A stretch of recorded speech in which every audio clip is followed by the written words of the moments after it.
Je pense que tous les médias ici, qu'ils ont vu que Hamas il a commis un crime ici en Europe. On n'a jamais vu ça. Mais malheureusement, depuis les événements de septembre, tout le monde, ils ont mal comparé entre la résistance pour la libération et les actes terroristes. On n'entre pas dans ce sujet. Maintenant, notre problème, c'est comment on peut sauver les enfants, les femmes, les personnes âgées, les civils à Gaza.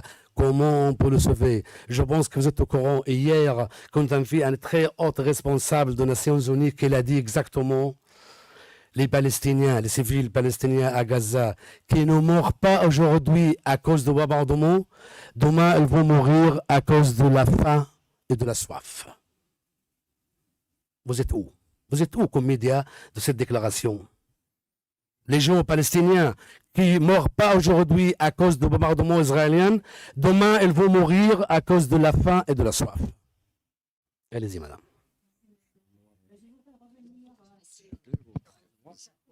Pardon. ما خدتش بالي بون. اللي ورا عندك آخر واحد ماشي. Désolé, madame. Nordin Fridi, l'Arabie News Channel.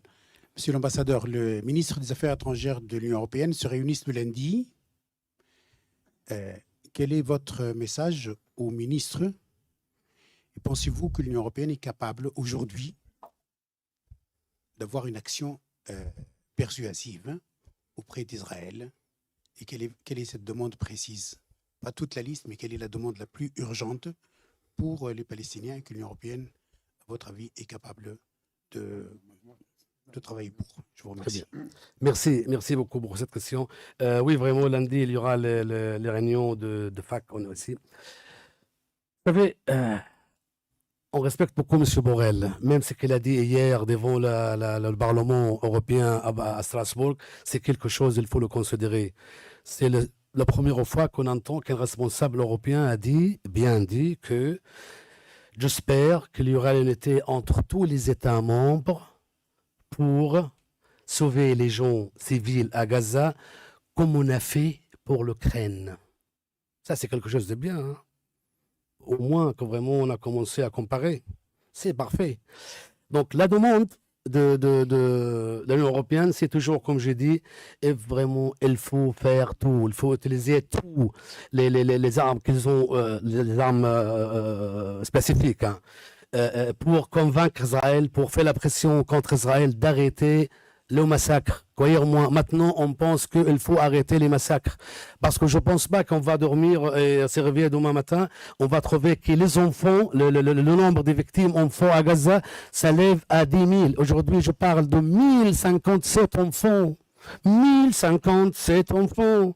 Est-ce qu'ils ont des terroristes? Illogique.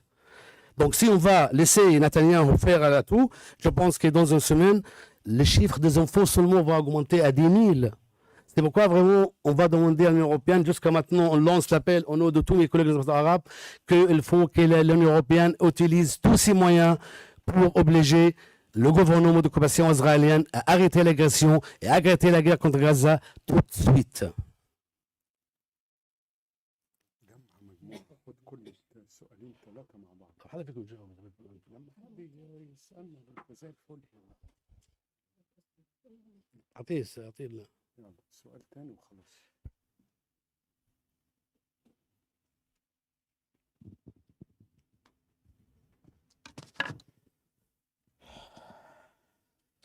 Mon nom est Lila Lefebvre, je suis journaliste à Atypique TV, la télévision belge francophone internationale. Je n'ai pas de questions, messieurs les ambassadeurs, mais j'ai... Tu veux que je m'assieds? Pardon. Merci beaucoup. Mais j'ai juste... Je prends 60 secondes. J'ai un témoignage à livrer à mes confrères dans l'assistance et à vous, Excellence. Ce témoignage me vient de Gaza. C'est un cri poignant de Karam, un jeune étudiant qui témoigne de l'horreur des bombardements. Karam, un jeune homme de 20 ans, passionné par les langues, avec une affection particulière pour le français, a eu l'opportunité de décrocher une bourse grâce à un programme de l'Union européenne. Cette opportunité l'a conduit à Bruxelles, où il a entrepris une formation intensive pour perfectionner son français. Une fois sa formation terminée, Karam est retourné à Gaza, sa terre natale. C'est dans la bibliothèque de la résidence Nelson Mandela à Bruxelles qu'un étudiant belge a fait la connaissance de Karam. Il s'y retrouvait régulièrement pour étudier et réviser. Inquiété par les récents bombardements israéliens sur Gaza, l'étudiant belge a décidé de prendre contact avec Karam il y a 3 jours pour s'assurer de son bien-être. La réponse de Karam exprimée en anglais est à la fois poignante et alarmante et je la traduis en 30 secondes en français. Merci. Rien n'a plus d'importance désormais. Nous sommes condamnés à attendre notre tour de mourir. Je n'ai pas peur de la mort, mais je crains de perdre ceux qui m'entourent. Quand la vie devient plus insupportable que la mort, les gens choisissent de mourir en souriant. Ce qui est désormais indiscutable, c'est que personne ne se soucie de nous, que nous ne sommes que des statistiques, que le monde peut éventuellement étudier et compatir. Cela me peine profondément, car au moins je vais mourir et tout perdre, mais le monde et ses habitants ont perdu leur humanité. Je te promets que cela ne s'arrêtera pas et un jour le monde comprendra enfin ce qui s'est passé à Gaza. Merci, madame. Merci. Merci, madame. Merci. Yalla, yalla.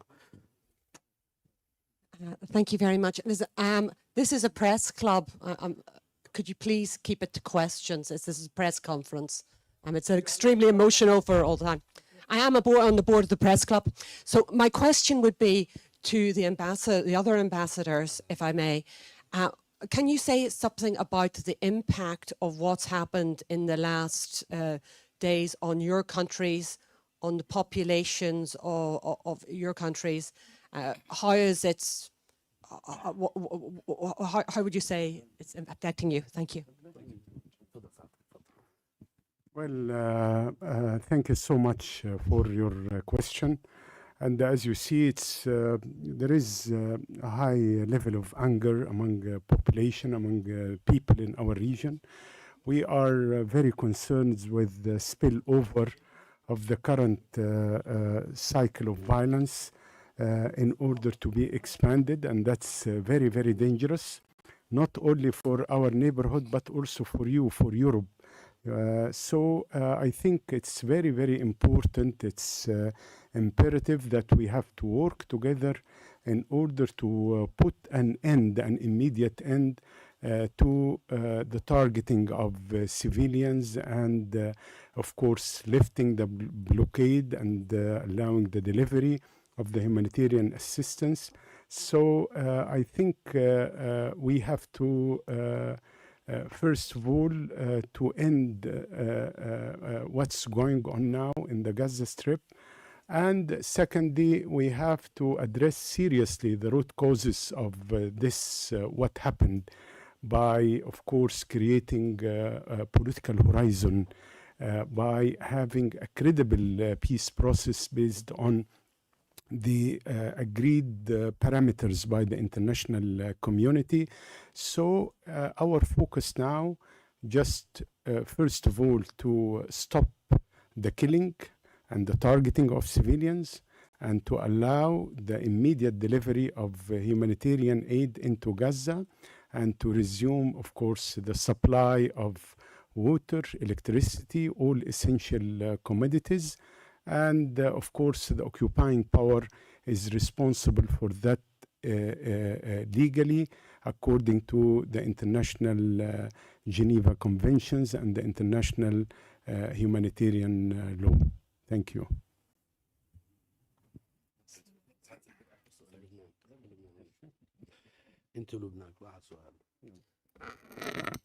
Bonjour à tous. Malika Madi pour diversité.be. Alors je suis tout à fait touchée de voir le tableau que vous formez, les ambassadeurs des pays arabes. Est-ce que vous ne pensez ne pensez pas que cette union aurait dû exister depuis bien plus longtemps. On a beaucoup parlé de votre silence depuis des années sur ce conflit israélo-palestinien. Aujourd'hui, vous fermez un tableau remarquable, tous ici, autant que vous êtes. Mais qu'est-ce que vous comptez faire après, lorsque l'émotion aura, disons, aura diminué ou la raison devra prendre le dessus? C'est ma question. Merci. C'est l'ambassadeur de Liban qui va répondre. Thank you very much. Well, we stand with Palestine, this is for sure. We stand with the Palestinian people and the Palestinian cause. We have the Arab Peace Initiative, which we hope to reinvigorate, which we hope to reactivate. You have asked about our population. Our populations are very afraid. At least I'll tell you in Lebanon what's going on. It's a space where the people are not calm. The people are emotionally very distressed by what might come to them and what they are seeing in Gaza, the atrocities and the carnages taking place in Gaza. Israel has vowed to turn us to the Stone Age, so these declarations also don't help. Someone has asked about what's the next step or what is our request. Our request is for an immediate ceasefire. We should stop hostilities, and as my colleague, Ambassador of Egypt and Palestine said, we should help the civilians as fast as possible. Thank you. And just to add a few words to what the ambassador of Lebanon mentioned, we always saying that the core of the conflict in our region is the Palestinian cause. Without solving it, of course, there is no comprehensive peace and security in our region. Just a few weeks ago, Jordan, Egypt, EU, Arab League, and Saudi Arabia, we convened a ministerial meeting in New York, and it was very, very important one on the side of the General Assembly meeting, and to talk about the days after achieving peace. And you know, as the ambassador of Lebanon mentioned, we have the Arab Peace Initiative, and we have an offer to have a full normalization in return of solving the Palestinian problem based on the two-state solution. This is the only way out. Without that, I can assure you there is no sustainable peace and security in our neighborhood. Thank you. Je voudrais seulement de bienvenir notre collègue, l'ambassadeur d'Arabie Saoudite, qui est aussi nous joindre maintenant. Encore deux questions pour la Jordanie et pour la Fédération.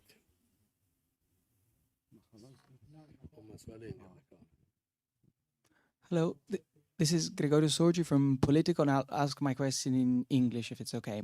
So critics have said that the EU has said mixed messages with relation to the Israel Gaza crisis, and they haven't been able to speak with one voice.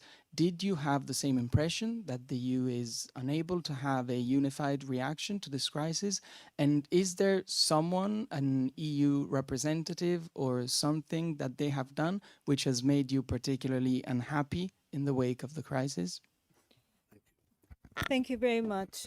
First and foremost, what we had expected, especially after the continuous shelling and the announcement of war as a collective punishment against the elderly, women and children of Palestine, we expected that the international community to stand in one voice and to say no to what is unfolding to be the biggest tragedy that the Palestinian people are witnessing.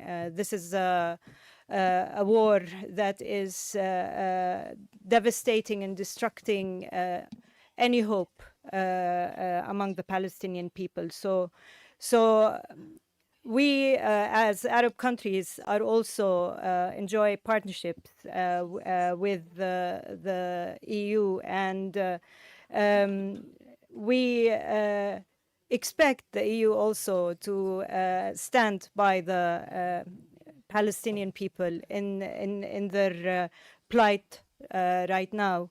And we have seen that the position has been evolving to call for humanitarian law to be respected, and this is something we very much appreciate. And we have seen and heard yesterday the High Representative speaking about you cannot deny one thing for the Palestinian people and call for it for the people of the Ukraine. And this is, again, something that is very much appreciated. Palestinian people are no lesser beings, and international humanitarian law and international law should be applied without any discrimination towards them also. So what we expect and we hope and we urge and we plea for with our friends is to be on the right side of history. And the right side of history is right now to stand with the helpless Palestinian people. One question here was about how the people felt in our region. Shock, horror at the carnage that is taking place, and anger at the silence of the international community. And what we hope is that the international community will say no to war, stop the war, ensure that there is a ceasefire, ensure the protection of the Palestinian people in Gaza, ensure that humanitarian assistance enters, end the blockade, and let us, as my colleagues here, go back to find this gleam of light that probably will take us out of this dark tunnel and start once more to work on peace. Because without the ending this plight of Palestinian people, without allowing them to establish their Palestinian state on the 4th of June 1967 lines, with East Jerusalem as its capital, there will never be peace in the region. And if one thing has ever unified the Arab together, it is the Palestinian cause, madam. We have never been ununified, divided when it came to Palestine and when it came to supporting in solidarity our Palestinian brethren. So this is again a plea, like all my colleagues here, to say no to war and to urge towards stopping the shelling of innocent people. Only two questions, please. Hello, my name is Sandra. I'm from Keeping Channels Open. And I say this with full sympathy, wanting to end the Palestinian suffering today. What pressure are you all putting on Hamas to release the Israeli hostages in order to help end the bombardment? And secondly, shouldn't Egypt open the border to people temporarily? I stress temporarily, but shouldn't Egypt do that just for the immediate moment? Thank you. Well, thank you so much for your question. I think there is a systematic, I don't know how to say it, a systematic non-recognition by the international media that the crossing is open from Egypt. We never close it.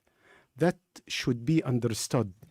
I mean, the crossing on the ground, you have two terminals. One on Gaza, on the Palestinian side, and one on the Egyptian side. And in between, a land for trucks for back-to-back shipments. So, I mean, I assured you that the crossing never been closed from the Egyptian side.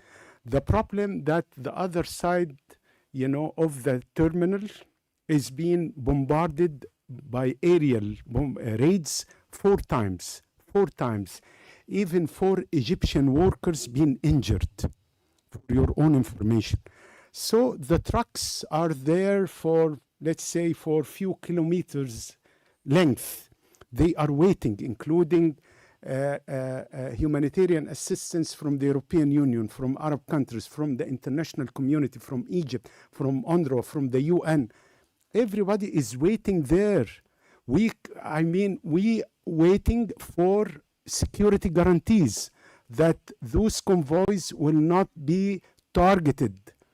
You know, yesterday, as you may know, the president of the States contacted my president, and they agreed to start the delivery of humanitarian aid under full coordination between the two countries, with, of course, supervision from all international humanitarian organizations and under the supervision of the United Nations, in order to make sure that the basic humanitarian aid, the medical assistance, to reach the people in Gaza. So again, I would like to correct this misunderstanding or this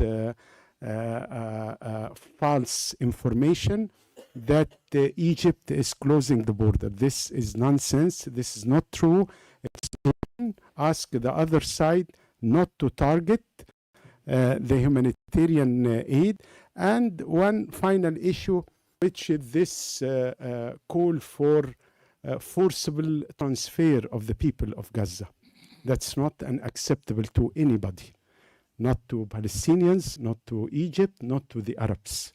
And as my president mentioned, you know, Israel can host, if they would like to transfer the Palestinians, they can go to the Negev itself. It's a big area, it's huge, and then they can relocate them in Gaza. But to push people out of their homeland into the other side of the border, this is not acceptable. This is a clear violation of international law, of the Geneva Convention, and that is its main objective is to liquidate the whole Palestinian cause, and nobody will accept it. Thank you.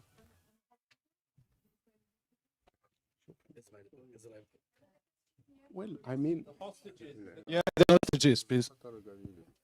well, I mean, it's, you know, let's be clear. We are deploring, of course, targeting civilians from the Israeli side, from the Palestinian side. That's a clear-cut position. And of course, nobody accepted taking civilians as hostages, absolutely. And we have to create more conducive environment in order to work on this important issue. And of course, we are talking about human being, and nobody can tolerate with killing civilians or taking them hostages. And that should be applied on the two sides. I mean, civilians, whether they are, regardless of their nationalities, regardless of their religion, I mean, they are all equal, and we should condemn categorically the targeting of civilians or taking them as hostages. Thank Yeah, sorry. Yes, please. Clément Boileau, L'Avenir. Sorry, I will repeat this question because the answer about the hostages seems very ambiguous to me. So you ask for a ceasefire, and as you know, there are some Europeans that are taken hostages in Gaza. So do you plead for a release of the hostages? It's as simple as this question, please.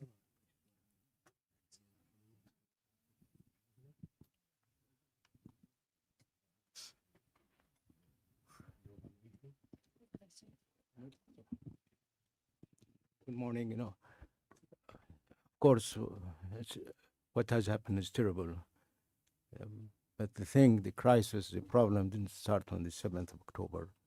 I think we have been living in a continuous crisis ever since the 40s, late 40s. Because as long as the occupation continues, there will always be crises, and we will always encounter problems of this magnitude. About the hostages, which is the last question, I don't know, everybody is talking about hostages were taken on the 7th of October. I just want to say that we have to remember also that there are around 6,000 prisoners on the Israeli side, and I'm sure many of them, if not all of them, are being treated as hostages. I would like to come back, if I may, to the hospital, because you were describing the Israeli explanation as wrong, saying they have got wrong evidence, and nevertheless they presented some evidence like the telephone call between two Hamas leaders speaking about misled missiles, and also we saw some open source evidence from geodata like OSINT. So I would be interested in your position. Do you see, could you describe us any evidence that prove, that support the Hamas position? Thank you very much. Merci. Ouais, moi, j'ai bien expliqué, madame. Je vais être très clair avec vous. Votre problème en Europe, aux États-Unis d'Amérique, suit toujours l'initiative israélienne. Ça, c'est vraiment quelque chose qu'on arrive toujours, on essaye avec vous qu'il ne faut pas croire ce qu'ils disent les Israéliens. Mais le problème, que c'est un gouvernement d'occupation et je ne pense pas que vraiment ça entre dans les intérêts de Netanyahou de dire oui, j'ai bombardé l'hôpital. Tout le monde derrière lui, tout le monde à côté de lui. Je vois que vraiment Tel Aviv est venu comme tout le monde vient là-bas pour le dire, tous les sympathies, tous les comment ça s'appelle, solidarité avec Israël. Il ne peut pas perdre ça, bien sûr. Il a des problèmes à l'intérieur. On sait bien que vraiment, s'il va quitter le gouvernement comme Premier ministre, va aller tout de suite au présent. Mais maintenant aussi, il faut vous, c'est pas nous, il faut vous. Le suivre, c'est pas à l'intérieur, à l'extérieur. Donc Netanyahou reste dans deux côtés, soit en prison en Israël, soit en prison devant le tribunal international, parce qu'il a commis des crimes de guerre. Une autre chose, je ne sais pas pourquoi la sympathie, et on prend toujours la narrative israélienne, on ne regarde pas l'autre. Pourquoi, par exemple, que je ne vois pas l'Union européenne, avec les autres responsables, organise petite manifestation, rassemblement, devant le Parlement de l'Europe ici à Place Luxembourg, et lever le drapeau de Palestine, et pour dire on est de vous, Palestine. Vous savez, la dame, elle a lu l'histoire d'Akram. Moi, en tant que Palestinien, et toute ma famille se trouve à Gaza, toute ma famille. Les Palestiniens m'appelaient pour me dire oncle, tonton et ami, est-ce que l'Union européenne va organiser un rassemblement pour montrer la solidarité avec nous, les enfants qui meurent tous les jours? J'ai répondu la suivante. Mon enfant, mon fils, est-ce que vous avez vu ça dans la nuit quand vous avez dormi? Est-ce que c'est un rêve? Il m'a dit non. Je lui ai dit, gardez le rêve et gardez l'espoir.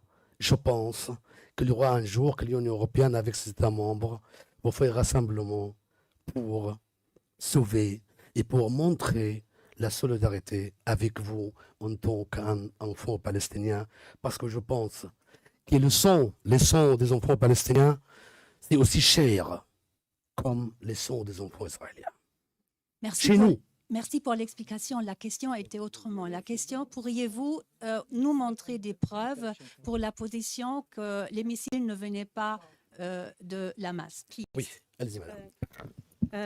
Madam, a very important question. Why not an independent international investigation in this? Is Israel ready for an independent international investigation? And we have seen many examples of first denying what happened and then only to once again say that indeed it did happen. The most recent event is the killing in cold blood of Shireen Al-Aqli, a journalist like all of you here in the room. They first denied and then they once again and said that yes, indeed it did happen. So the only way to really know what really happened is for an independent international investigation to look into this. None of the ambassadors here are intelligence personnel that can basically explain what happened And as His Excellency, the Ambassador of Palestine, rightly said, there was this tweet that was first published indicating that the Israeli army had actually done this. Merci beaucoup, donc, merci. Thank you very much, everyone, for coming. Thank you very much. Demande et message de l'ambassadeur arabe. Il faut faire tout pour arrêter les massacres, l'agression contre les civils à Gaza. Il faut sauver les enfants, les femmes, les civils en Palestine. Merci beaucoup. Thank you very much for coming. Thank you.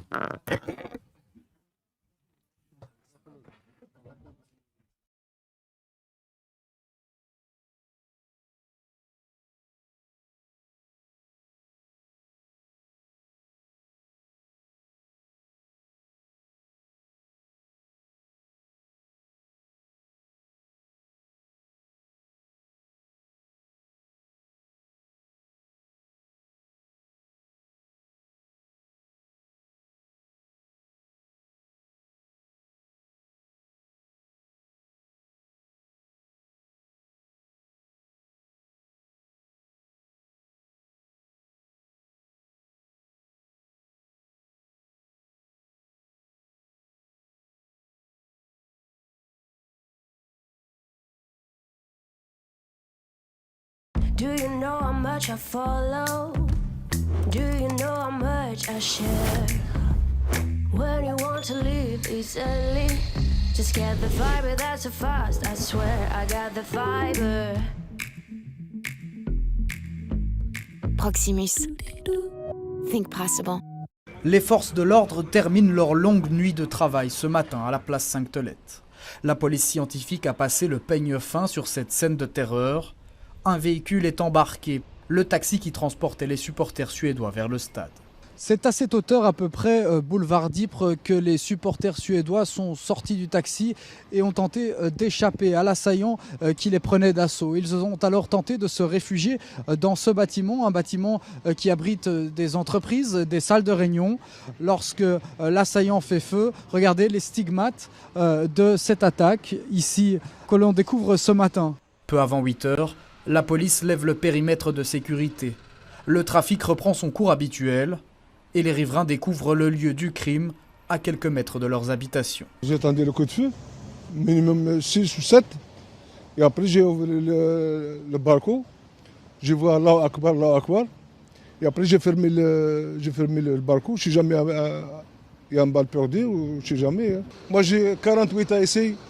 C'est catastrophe. Jour un jour, catastrophe. Les années 70, les années 80, c'est pas comme ça l'Europe. Arrivé en scooter, habillé d'une veste orange, le terroriste présumé, muni d'une arme de guerre, fait feu à plusieurs reprises. L'assaillant prend ensuite la fuite, filmé une fois encore par des riverains. Il revendique son attaque sur les réseaux sociaux. Bruxelles est alors plongée dans une chasse à l'homme. Do you know how much I follow? Do you know how much I share? When you want to leave easily, just get the fiber, that's so fast, I swear I got the fiber. Proximus. Think possible. C'est la Scan Mania chez Carrefour. Il y a des réductions scandaleuses et des milliers de prix à gagner, dont un voyage en Scandinavie.